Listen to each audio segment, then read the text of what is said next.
অং হিং ব্রিং ক্রিং ক্রিং ভূতং প্রেতং ব্রহ্মদাত্রী ফট। এসে যাও জ্যাঠামশাই ঝটপট। বাবা, কি মন্তরের ঘটা! ও জ্যাঠামশাই এসে গেছো? এখন বিজ্ঞানীর দেহে ভর করো। এবার বটা ভাঙা জানলার ওপাশ থেকে নাকি সুরে কথা বললেই ব্যাস কেল্লা ফতে।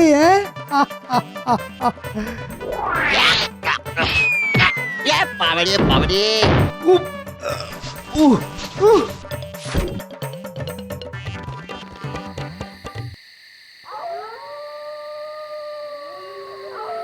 ও জ্যাঠামশাই এসেই যখন গেছো তখন কথা বলো। বিজ্ঞানীর মুখ দিয়ে বলো কে চুরি করেছিল বলো। ভুতুড়ে পরিবেশ তৈরি করার জন্য বটা ঘটা আবার ধোঁয়া দিচ্ছে। হ্যাঁ, বাহ বাহ, ব্যাটাদের বুদ্ধি আছে দেখছি। এসো জ্যাঠামশাই এসো, এই বিজ্ঞানীর দেহে প্রবেশ করো। হতচ্ছাড়াদের বাড়াবাড়িটা একবার দেখেছো? হ্যাঁ, বলেছিলাম জানলার ওপাশ থেকে নাকি সুরে কথা বলতে, তা না একেবারে ঘরের মধ্যে এসে দাঁড়ালো। হ্যাঁ, এ কি জ্যাঠামশাই, কোনো শরীরকে মাধ্যম না করে একেবারে সরাসরি চলে এলে যে। আরে বেটা, হ্যাঁ চলে এলাম রে, চলে এলাম। সামনে কালী পুজো, ভূত প্রেতরা এখন তো ওই সরাসরি লোকালয়ে চলে আসে। তাই আমার আর কোনো মাধ্যমের প্রয়োজন নেই। এ তো বড্ড বাড়াবাড়ি করছে, শেষে আবার ফেঁসে না যায়। তা এসেই যখন গেছো তখন বলো রাজকোষ থেকে কে টাকা চুরি করেছে? ভূতেই টাকা চুরি করেছে তো? হ্যাঁ, ভূতেই টাকা চুরি করেছে, তবে তারা ওই আসল ভূত নয়। হ্যাঁ, চুরি করেছে ওই ভূত সেজে আসা দুটো বদমাস। মানে? হ্যাঁ রে হ্যাঁ, তারা তোরই লোক রে শয়তান, বটা আর ঘন্টা।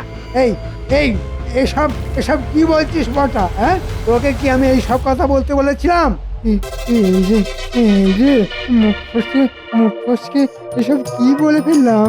হ্যাঁ, কে বটা? এ তো আমাদের ভোলা ময়রা। ভোলা ময়না, এবার চিনতে পারছেন? এসব হচ্ছেটা কি? হ্যাঁ, মন্ত্রী মশাই, আমাদের পাতা জালে আপনি যে ধরা পড়ে গেছেন। মিথ্যে কথা, মিথ্যে কথা। হ্যাঁ, এসব আমাকে ফাঁসাবার জন্য করা হচ্ছে। বল বটা বল, সত্যি কথা বল। সত্যি কথা বললে শাস্তি কিন্তু কম হবে। আমাদের কোনো দোষ নেই, যত নষ্টের গোড়াই মন্ত্রী। ওর কথাতেই ভূত সেজে আমরা কোথাকার থেকে ওই টাকা চুরি করেছিলাম। আমাদের কোনো দোষ নেই। আমার 12টাতে বেজে গেল। এবার ভালো ছেলের মতন বলে ফেলুন তো, টাকাগুলো কোথায় রেখেছেন? এবার এবার পাগল সেজে যাই, না হলে যার নিস্তার নেই। হ্যাঁ, জানি না, আমি জানি না। টাকা ফাঁকা আমি কিছু জানি না, কিছু না, কিছু না।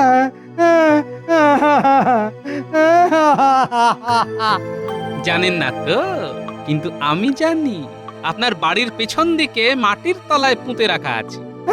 মহারাজ, আমার মনে হয় মাটি খুঁড়লেই সব টাকা পাওয়া যাবে, আর সেই টাকা দিয়ে খুব জাঁক করে মা কালীর পুজো হবে। গোপাল, তোমার জন্যই এবারও ধুমধাম করে মায়ের পুজো হবে।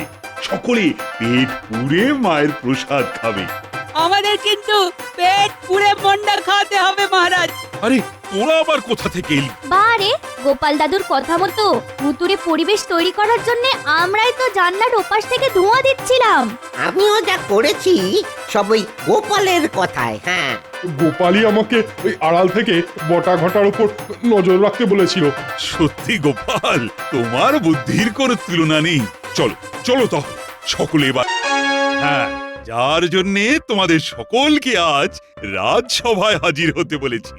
সবাই আর হাজির হয়েছে কই মহারাজ? গোপাল তো আজও গড় হাজির। গোপাল তার শ্যালকের বিয়ের ভোজ খেতে শ্বশুর বাড়ি গেছে। উমা, গোপালের কি ভাগ্য, নিত্য রোজ খেয়ে বেড়ায় ভোজ। এসব কথা ছেড়ে আসল কথা এবার আসা যাক। সামনেই তো কালী পুজো। হ্যাঁ মহারাজ, হাতে আছে মাত্র 7টা দিন। অন্যান্য বারের মতো এবারেও জাঁকজমক করে পুজো হবে তো? অবশ্যই হবে।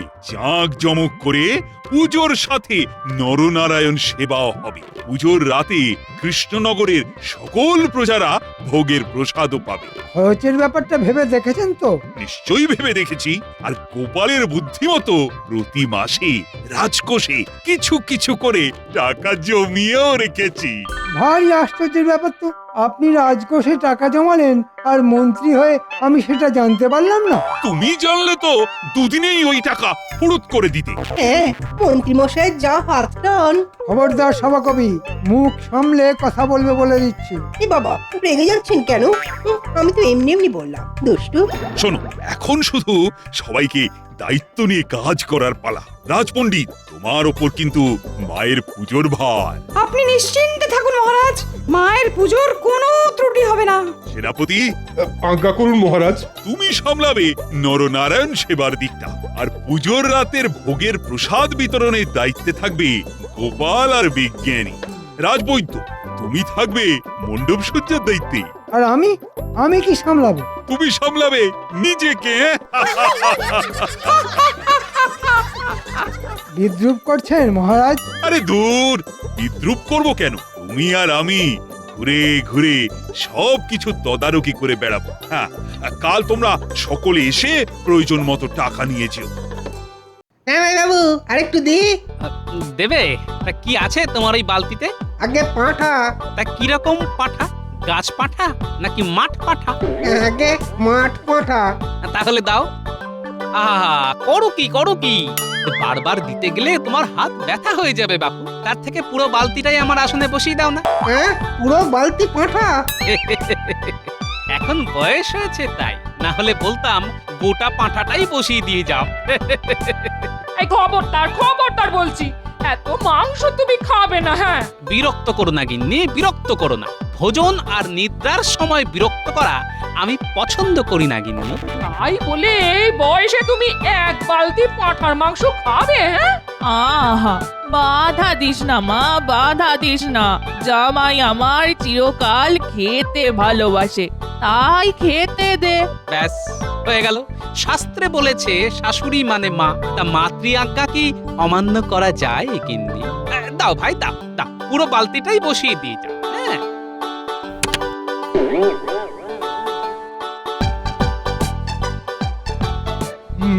খাও জামাইবাবু, খাও খাও, পেট ভরে খাও। তোমার একমাত্র শ্যালকের বিয়ে বলে কথা। খাও খাও। তবে শুধু সামনে কালী পুজো বলে আজকেই চলে যেতে হবে, না হলে আরো কটা দিন থেকে দেখিয়ে দিয়ে যেতাম ভোজ খাওয়া কাকে বলে। আজকেই চলে যেতে হবে? সে আবার কি? হ্যাঁ রে ভাই, হ্যাঁ, আজকেই চলে যেতে হবে।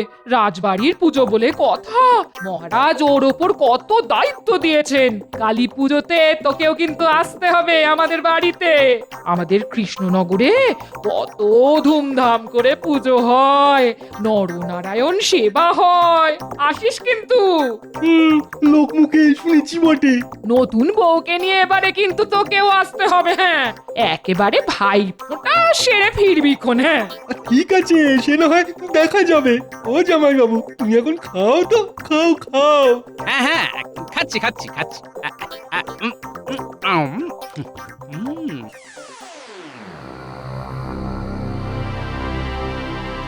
খবর পাঠানো সত্ত্বেও বেটার ছেলেদের এখনো দেখা নেই।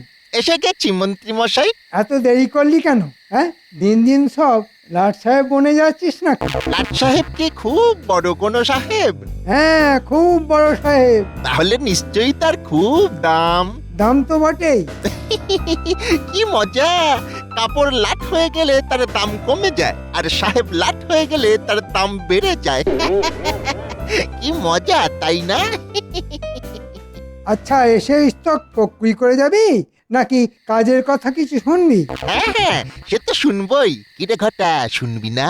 হ্যাঁ হ্যাঁ হ্যাঁ, শুনবই তো। এবারে কাজটা কিন্তু খুব কঠিন। আচ্ছা, আজ অব্দি কোন সোজা কাজটা আপনি আমাদের দিয়েছেন শুনি? কিন্তু এই কাজটা আগের সব কাজের থেকে আলাদা। করতে পারলে কিন্তু মোটা বকশিস পাবি। এ তো আপনি বরাবরই বলেন, কিন্তু কাজ হয়ে গেলে আমাদের কপালে জোটে লবডঙ্কা। না না, এবারে আর সেসব কিছু হবে না।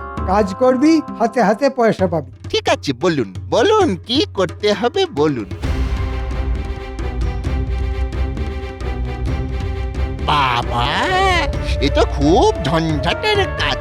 ঝঞ্ঝাট তো বটেই, তবে কষ্ট না করলে কে আর কেষ্ট পায় বল। যা যা, বাজে কথা না বাড়িয়ে আজ রাতের মধ্যে এই কাজটা সেরে ফেল দেখি।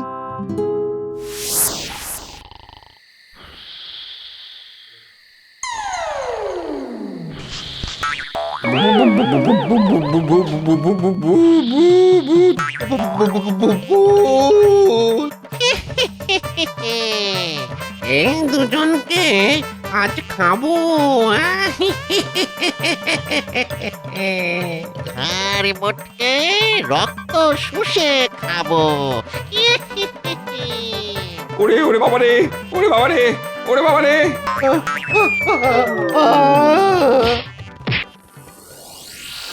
এদের পকেটগুলো হাতরে দেখ, চাবিটা কোথায় রেখেছে। এই তো চাবি। চল তাড়াতাড়ি কোষাগারের দরজা খুলে কাজটা সেরে ফেলি।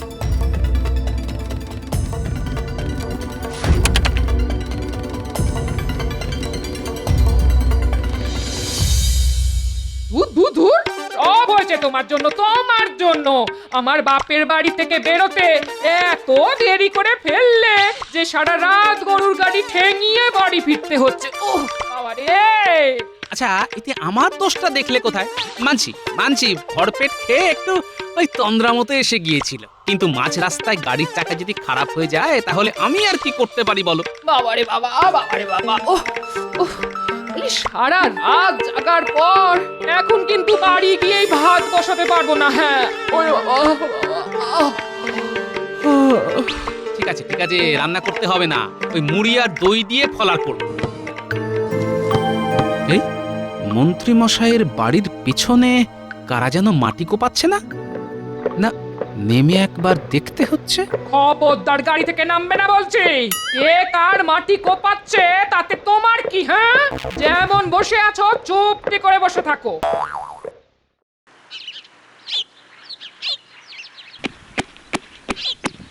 মহারাজ মহারাজ মহারাজ মহারাজ, সর্বনাশ হয়ে গেছে মহারাজ, সর্বনাশ হয়ে গেছে। কি হয়েছে?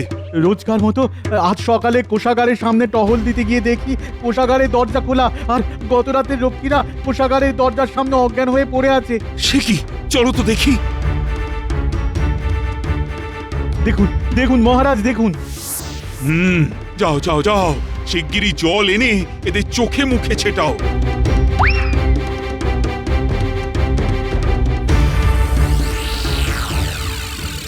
সর্বনাশ, সিন্ধুক খালি, ভেতরে কোনো টাকা পয়সাও নেই। সব টাকা তো আমি কালী পুজোর জন্য রেখে দিয়েছিলাম। কে নিয়ে গেল? হায় হায় হায়, এখন আমি কি করব? আমি কোথায়? ওরে হতভাগা, জ্ঞান হারিয়ে কোষাগারের দরজার সামনে অজ্ঞান হয়ে পড়েছিলি। দেখ দেখ দেখ, তোদের সামনে কে দাঁড়িয়ে আছে দেখ। মহারাজ আপনি এসেছেন? এতদিন রাত জেগে কোষাগার পাহাড়ে দেবার কাজ করে আসছি মহারাজ, কিন্তু কাল রাতের মতো ঘটনা কোনোদিন ঘটেনি। রাত তখন গভীর, হঠাৎ দেখি সামনে দুটো ভূত। তারা বললো আমাদের খাড় মোটকে রক্ত চুষে খাবে। না, তারপর আর কিছু মনে নেই মহারাজ। এদিকে তো রাজকোষ থেকেও সব টাকা পয়সা উধাও হয়ে গেছে। এখন যে কি করে কালী পুজো হবে কে জানে। যাও এক্ষুনি সব পারিষদদের খবর দাও, সকলে যেন রাজসভায় এসে আমার সঙ্গে দেখা করে। ও হ্যাঁ, আরেকবার গোপালের বাড়িও ঘুরে যাও। ও যদি শ্বশুর বাড়ি থেকে এসে থাকে তাহলে ওকেও ডেকে এনো। যথা আজ্ঞা মহারাজ।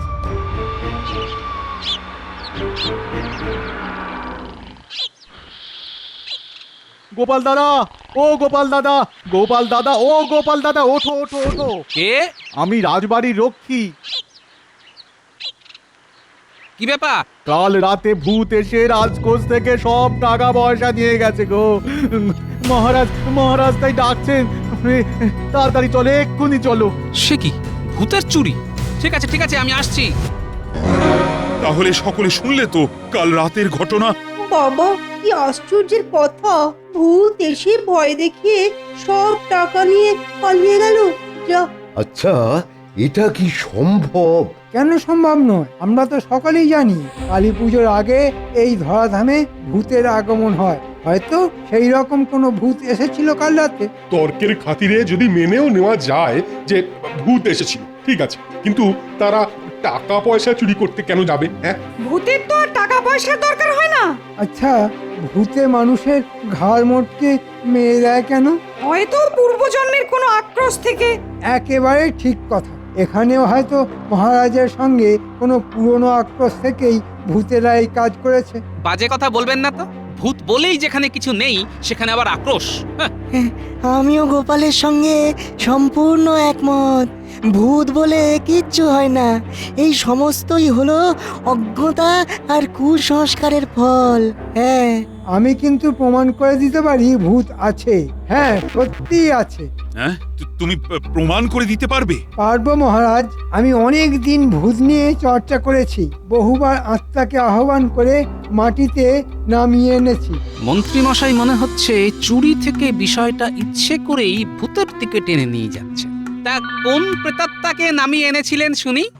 বাবা, তিনি যে সে ব্যক্তি নন, তিনি হলেন আমার নিজের জ্যাঠামশাই।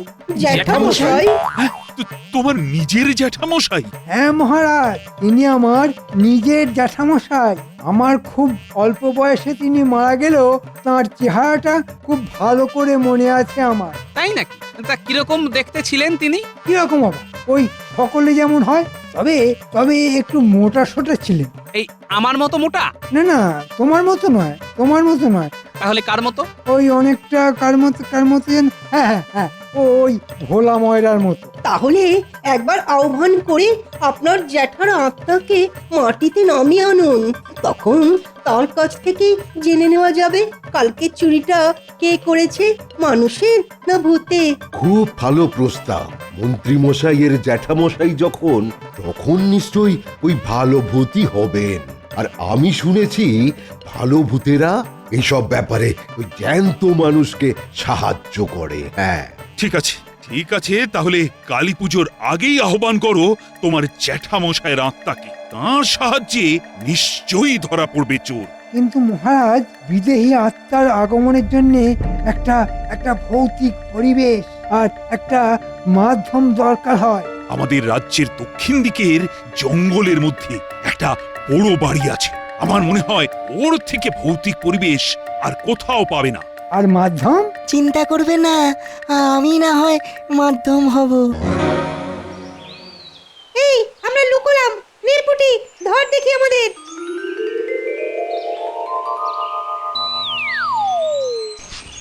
দেখলি তো? হ্যাঁ, ওই মন্ত্রী মশাই এবারেও আমাদের কেমন ঝুলিয়ে দিল। ঠিক বলেছি। তখন তো খুব উঁচু গলা করে বলল কাজ মিটে গেলেই হাতে হাতে পয়সা পেয়ে যাব, কিন্তু এখন বলছে কালী পুজো না মিটলে কিচ্ছু হবে না। বোঝো শনি, এই জন্যই না ওই মন্ত্রী মশাইয়ের কাজ করতে একেবারে ইচ্ছে করে না। ভূত সেজে রাজকোষ থেকে টাকা হাতালাম, রাতের অন্ধকারে মাটি কুপিয়ে সেই টাকা পয়সা মাটিতে পুঁতে রাখলাম। কোদাল চালিয়ে হাত ব্যথা হয়ে গেল, অথচ এই হাতটাই আজ খালি। দূর, ভালো লাগে না। ঠিক আছে, কালী পুজোটা মিটতে দে, তখন আমাদের হাত ভর্তি না করে দিলে হাতে হাঁড়ি ভেঙে দেব। এখন চল। কোথায়? এই একটা কাজের জন্য মন্ত্রী মশাই ডেকে পাঠিয়েছেন। আবার ওই মন্ত্রীর খপ্পরে পড়বি? না না, এবার আর খপ্পরে পড়বো না, আগে নগদ নারায়ণ, পরে কাজ। ও, ওরা তাহলে ভূত সেজে রাজকোষ থেকে টাকা হাতিয়েছে না? গোপাল দাদুকে ব্যাপারটা জানানো দরকার।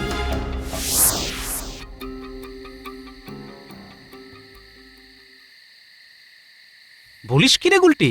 তাহলে মন্ত্রীর কথা মতো বটা ঘটাই এই কাণ্ড ঘটিয়েছে। তাই তো ভাবি, ভোর রাতে মন্ত্রীর বাড়ির পেছনে মাটি কোপানো হচ্ছিল কেন? ঠিক আছে, ভূত দিয়েই মন্ত্রীর ভূত ছাড়াতে হবে। তাই তাই করো দাদু। তোদের কিন্তু একটা কাজ করতে হবে, বুঝলি? কি করতে হবে বলো, আমরা ঠিক করতে পারবো। খুব ভালো। তাহলে অন্য দিকগুলো একটু গুছিয়ে নিয়ে তোদের বলবো। এখন তোরা সব বাড়ি যা।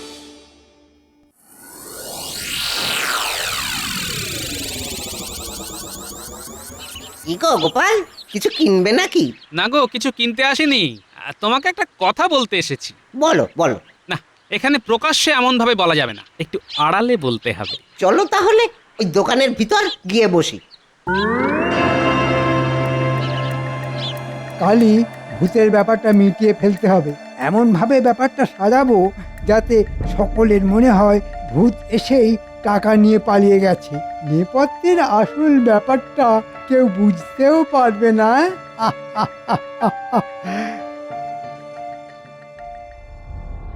কি বলছো গোপাল?